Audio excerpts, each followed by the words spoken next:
তুই জানিস আমার মায়ের সাথে কতটা দুর্ব্যবহার করে? জানি, আমার চোখের সামনেই তো হয়েছে। তাহলে তারপর ইনসিস্ট করছিস আমাকে ওর সাথে থাকার জন্য? বলছি, শুধু শুধু অশান্তি করে তো কোনো লাভ নেই। দেখ, তুই চেষ্টা কর যাতে কিয়াকে তুই ফেরাতে পারিস। তোর কি মনে হয় অর্ণা আমি চেষ্টা করিনি? তোকে তো বলছি ও বোঝবার মেয়ে নয়। তার মধ্যে আজকে আবার ওকে কোর্টে ডেকেছে। আমি জানি না ও মায়ের এগেনস্টে কি বলবে। ও যদি মায়ের বিপক্ষে ওখানে দাঁড়িয়ে কথা বলে, ওর সাথে থাকা আমার পক্ষে সম্ভব? তুই কি বলিস? আমার মাকে ভালোবাসে না কিয়া? যে মানুষটা আমার মাকে ভালোবাসে না তাকে আমি কি করে ভালোবাসবো? দেখ দেখ, আমি কিন্তু কোনো ইনলজিক্যাল কথা বলছি না। আমার মা যদি এমন একজন মানুষ হতো যাকে ভালোবাসা সম্ভব নয়, তাহলে আমি কথাগুলো বলতাম না। কিন্তু তুই খুব ভালো করে জানিস আমার মা শ্রীময়ী সেনগুপ্ত এমন একজন মানুষ যাকে ভালো না বেশে পারা যায় না। তাকে প্রত্যেকটা সময় অপমান করে, অসম্মান করে। তুই জানিস ও ইনসিস্ট করে মা যেন ওর কথা শোনে, মা যেন বাধ্য হয় ওর কথা শুনতে। কেন শুনবে মা ওর কথা? ও হয়তো ভুলে গেছে মা কিন্তু নিজে হাতে করে ওকে এই সংসারে এনেছিল। আর তারপরের দিন থেকে, মানে যেদিন ওর বিয়ে হয়েছে তার পরের দিন থেকে ও মায়ের সম্পর্কে কুরুচিকর মন্তব্য করছে, অসম্মান করছে। তুই জানিস ও রোহিত আঙ্কেলকে নিয়ে মা সম্পর্কে অনেক খারাপ কথা বলেছে, অনেক অনেক কুরুচিকর মন্তব্য করেছে। ওটা বারবার বোঝানোর চেষ্টা করেছে যে মায়ের সাথে রোহিত আঙ্কেলের একটা অবৈধ সম্পর্ক আছে। এটা আমার পক্ষে কতটা কষ্টকর আশা করি সেটা তুই বুঝতে পারিস।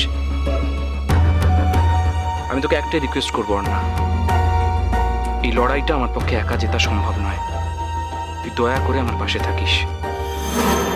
আমি আছি তো তোর পাশে, তা না হলে আমি এখানে আজ আসতাম। আমি সেই পাশে থাকার কথা বলছি না অর্ণা, সংকল্পের প্রতি সমস্ত রকম শ্রদ্ধা রেখে বলছি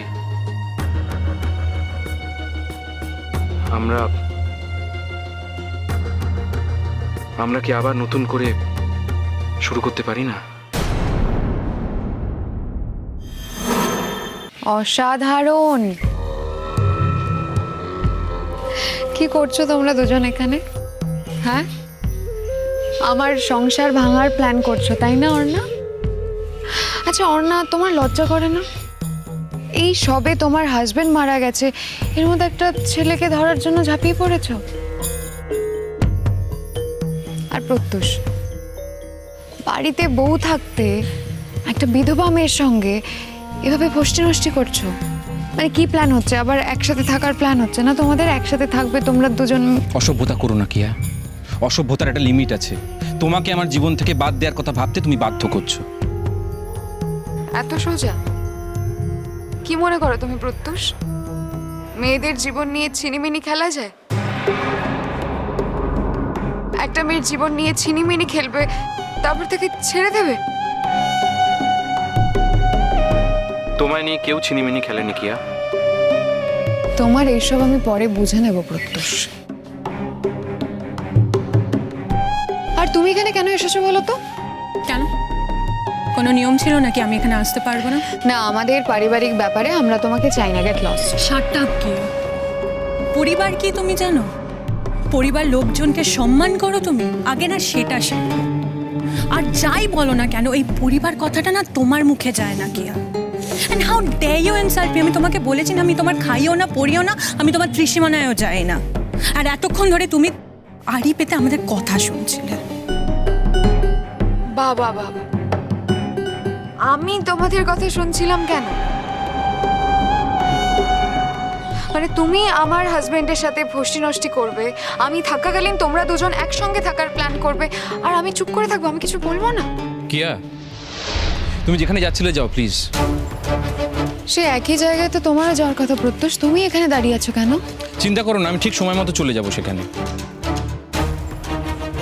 একই জায়গায় তুমিও এসেছো আমিও এসেছি, অথচ তুমি আমাকে নিয়ে আসোনি কেন বলো তো?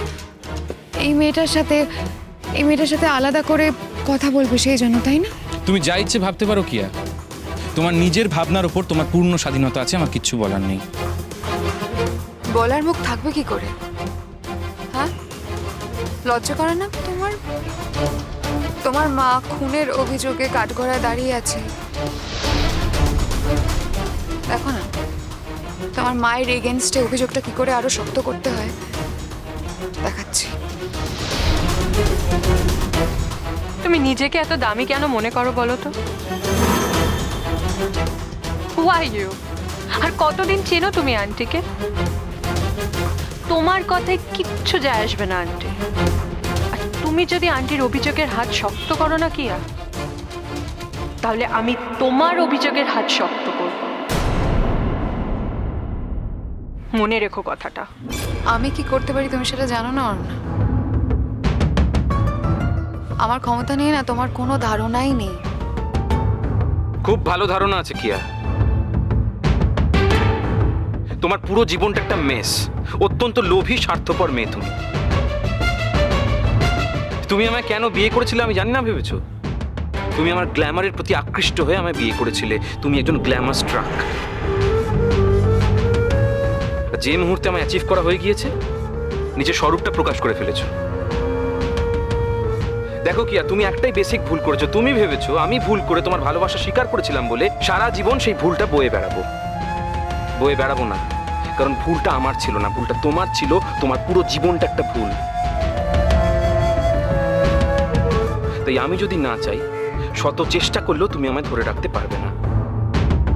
তুমি কি মনে করছো আমি তোমাকে ডিভোর্স দেব? প্রত্যুষ, ভেতরে চল, অনেক লোক আছে, ইটস আ পাবলিক প্লেস, চল। Public place? তোমার এতক্ষণ মনে ছিল না এটা একটা পাবলিক প্লেস?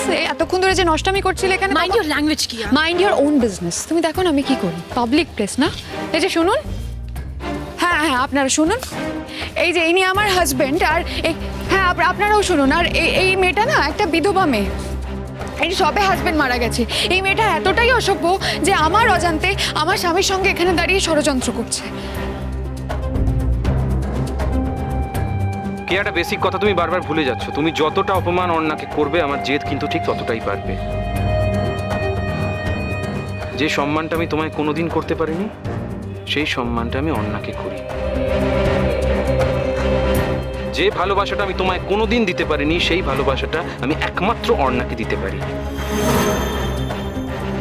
আর একটা কথা জেনে রেখো, যখন কোনো মানুষ কোনো মানুষকে তীব্রভাবে ভালোবাসে, তখন সে তার জীবন দিয়ে না নিজের ভালোবাসার মানুষের সম্মান রক্ষা করে। আর আমি সেটাই করব।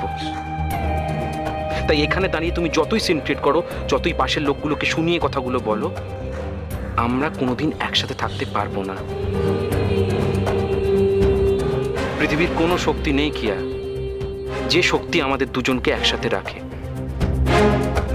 আমি জানি তুমি খুব সহজে আমাকে ডিভোর্স দেবে না, কিন্তু চিন্তা করার কিছু নেই। তুমি আমায় ডিভোর্স দেবে না বলেই যে আমি হাত পা গুটিয়ে বসে আছি এমনটা কিন্তু নয়। তুমি অনেক ব্লান্ডার করেছো। তোমার হয়তো মনে নেই, তুমি আমার মায়ের এগেনস্টে যে কথাগুলো বলেছিলে তার অডিও ক্লিপ আমাদের কাছে আছে। আই হোপ তোমার মনে আছে। তুমি আমার মাকে অসম্মান করেছো, অপমান করেছো, আমাদের বিবাহিত সম্পর্কটাকে অসম্মান করেছো। আমার অর্থনৈতিক স্ট্যাটাস নিয়ে মন্তব্য করেছো। এগুলো এখন একটাও ভুলিনি। আর এইসব তথ্য দিয়ে আমি কিন্তু ডিভোর্সের গ্রাউন্ডটা সাজাতে পারি। তুমি আমায় ডিভোর্স না দিতে চাইলেও আমি যে তোমায় ডিভোর্স দিতে পারি সেটা ভুলে যেও না। অর্ণা, তুই যে, আমি পরে আসছি। কোথাও আমি একা যাব না। যদি যাই তোর সাথে যাব, একসাথে যাব। চ। তোমাকে এর দাম দিতে হবে অর্ণা। আর প্রত্যুষ, তুমি জানো না তুমি কার লাইচে পা দিয়েছো। আমি তোমাকে স্পেয়ার করবো না।